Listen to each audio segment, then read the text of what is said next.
Assalamualaikum warahmatullahi wabarakatuh. Selamat pagi anak-anak ibu semua. Berjumpa lagi dengan Ibu Mala di sini. Hari ini kita akan belajar sejarah kebudayaan Islam ya. Sebelum kita mulai belajar, mari kita bersama-sama berdoa dahulu. Doa sebelum belajar. Bismillahirrohmanirrohim. Rabbi zidni ilma warzuqni fahma. Artinya, ya Allah, tambahkanlah ilmu pengetahuanku dan berilah aku kepahaman. Amin. Oke, kita akan masuk ke pelajaran 1. Materinya Nabi Muhammad SAW membina masyarakat Madinah. Coba anak-anak buka buku SKI-nya di halaman 3 dan di halaman 5. Perhatikan pembahasan tentang perjanjian Aqobah pertama dan perjanjian Aqobah kedua. Sudah dibuka? Oke. Untuk lebih memahami bagaimana sejarah perjanjian Aqobah pertama dan Aqobah kedua, simak video berikut ya. Perjanjian Aqobah pertama ialah sebuah persetujuan atau perjanjian untuk membantu Nabi Muhammad dalam menyiarkan agama Islam, dan pertemuan tersebut terjadi di Bukit Aqobah, sehingga dalam sejarah dikenal dengan Bai'atul Aqobah pertama. Dan perjanjian Aqobah terjadi pada tahun ke-12 setelah kenabian, dan saat itu Nabi didatangi 12 orang dari Yasrib atau Madinah. Perlu diketahui, perjanjian Aqobah ini terjadi sebelum Perang Badar dan perang-perang yang lainnya. Karena ini terjadi sebelum Nabi Muhammad hijrah ke Madinah. Isi dari perjanjian Aqobah pertama terdiri dari 3 poin, yakni 1. Setia kepada Nabi serta rela berkorban harta dan jiwa demi menyebarkan Islam. Yang kedua, tidak menyekutukan Allah. Dan yang ketiga, tidak berzina, tidak mencuri, tidak membunuh anak-anak sendiri, tidak curang, dan tidak dusta. Setelah disepakati perjanjian Aqobah pertama, Nabi Muhammad SAW juga mengutus salah seorang sahabat sebagai duta untuk membantu penyiaran agama Islam di Yasrib, yang bernama Mus'ab ibnu Umair al-Abdari. Mus'ab ini dikenal sebagai seorang pemuda yang pandai membaca dan sangat bersemangat dalam menyiarkan agama Islam di antara penduduk yang masih musyrik. Dalam menyiarkan agama Islam di Yasrib, Mus'ab menginap di rumah As'ad bin Zurarah. Mus'ab juga menyiarkan agama Islam kepada tokoh di Yasrib untuk memeluk Islam, seperti Usaid bin Hudair dan Sa'ad bin Mu'adz, pemimpin dari Bani Asyal. Mus'ab menyampaikan kabar gembira tentang keberhasilan menyiarkan agama Islam di Yasrib, dan juga kesiapan penduduk Madinah menerima Islam dan menerima perlindungan dari kaum muslimin dan Nabi Muhammad. Keberhasilan ini datang sebelum musim haji tahun ke-13 kenabian.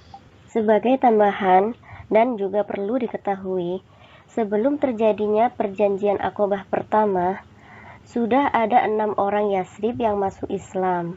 Di antaranya As'ad bin Zurarah, Rafi' bin Malik, Auf bin Haris, Qutbah bin Amir, Uqbah bin Amir, dan Jabir bin Abdillah. Akan tetapi, mereka belum bersedia melindungi Nabi Muhammad karena masih ada permusuhan di negerinya. Namun, pada tahun ke-12 setelah kenabian, barulah Nabi didatangi 12 orang dari Yasrib yang hendak masuk Islam, dan mereka menerima dakwah Nabi dan menyatakan keislamannya di hadapan Nabi. Sehingga setelah ini terjadilah perjanjian Aqobah pertama. Setelah terjadi perjanjian Aqobah pertama, penyebaran agama Islam di Yasrib atau Madinah semakin meluas.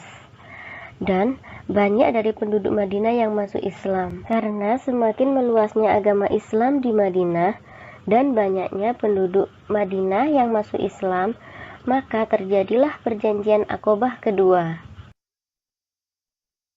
Pada poin yang kedua, kita akan membahas tentang perjanjian Aqobah kedua, yakni pertemuan Nabi Muhammad SAW dengan penduduk Yasrib yang berjumlah 73 orang, yang ketika itu tengah berhaji, dan terjadi pada tahun 13 setelah kenabian.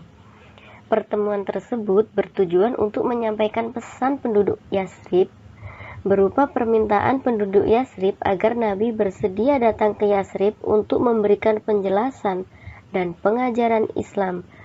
Pertemuan ini dikenal dengan Bai'atul Aqobah kedua. Pada perjanjian Aqobah kedua, wakil rombongan dari Yasrib yang bernama Al-Barra bin Ma'rur memegang tangan Rasulullah dan berkata, "Wahai Rasulullah, benar demi yang mengutus engkau, dengan benar, kami benar-benar akan melindungi engkau sebagaimana kami melindungi istri-istri kami. Baiatlah kami, wahai Rasulullah. Demi Allah, kami adalah orang-orang yang mahir dalam berperang dan mengepung musuh." Lalu kemudian, Abul Haytham bin At-Taihan ikut berkata kepada Rasulullah, "Sesungguhnya antara kami dan orang-orang selain kami atau Yahudi ada hubungan persahabatan. Apabila kami memutuskan hubungan ini dengan mereka, apakah ada kemungkinan jika Allah memenangkan engkau, lalu engkau pergi meninggalkan kami?" Rasulullah kemudian tersenyum dan bersabda, "Darah dengan darah, kematian dengan kematian. Aku adalah bagian dari kalian, dan kalian adalah bagian dari diriku. Aku memerangi siapapun yang memerangi kalian, dan aku berdamai dengan siapapun yang berdamai dengan kalian." Setelah proses baiat selesai, Rasulullah menunjuk 12 orang agar menjadi pemuka bagi kaumnya masing-masing.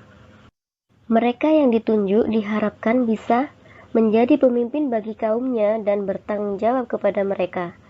Ke-12 orang itu diantaranya 9 dari Bani Khazraj dan 3 orang dari Bani Aus.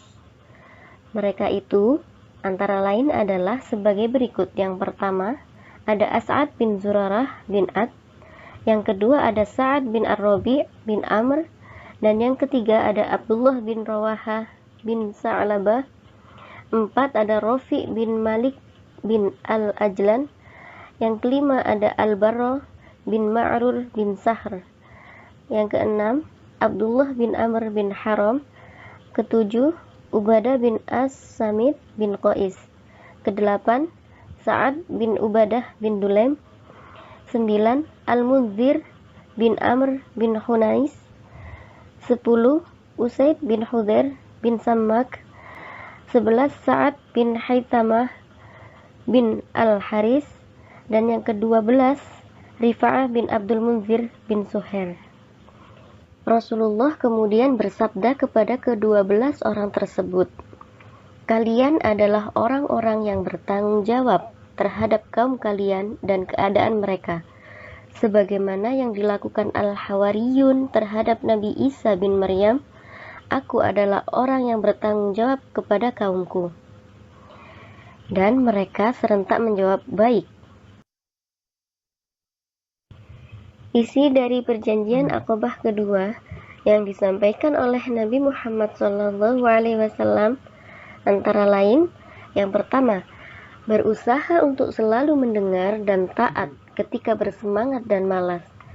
Yang kedua, berusaha untuk selalu menafkahkan harta ketika sulit dan mudah.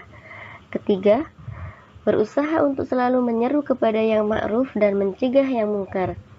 Yang keempat, berusaha untuk tetap tegak berdiri dari celaan orang yang suka mencela karena Allah. Dan yang terakhir, yang kelima, ialah hendaklah kalian menolongku jika aku datang kepada kalian, melindungiku sebagaimana kalian melindungi diri, istri, dan anak-anak kalian, maka bagi kalian adalah surga. Dari video tadi, apakah kalian sudah mengerti semua anak-anak? Atau masih ada yang bingung di sini? Oke, kalau kalian masih ada yang bingung, silakan tanya ke ibu ya via WA seperti biasanya. Pada pembelajaran hari ini tidak ada penugasan ya. Kalian belajar lagi di rumah isi dari Perjanjian Aqobah 1 dan Perjanjian Aqobah 2 ya. Kita akhiri pertemuan kita pada hari ini dengan mengucapkan hamdalah. Alhamdulillahirabbil alamin. Sekian pembelajaran pada hari ini. Wassalamualaikum warahmatullahi wabarakatuh.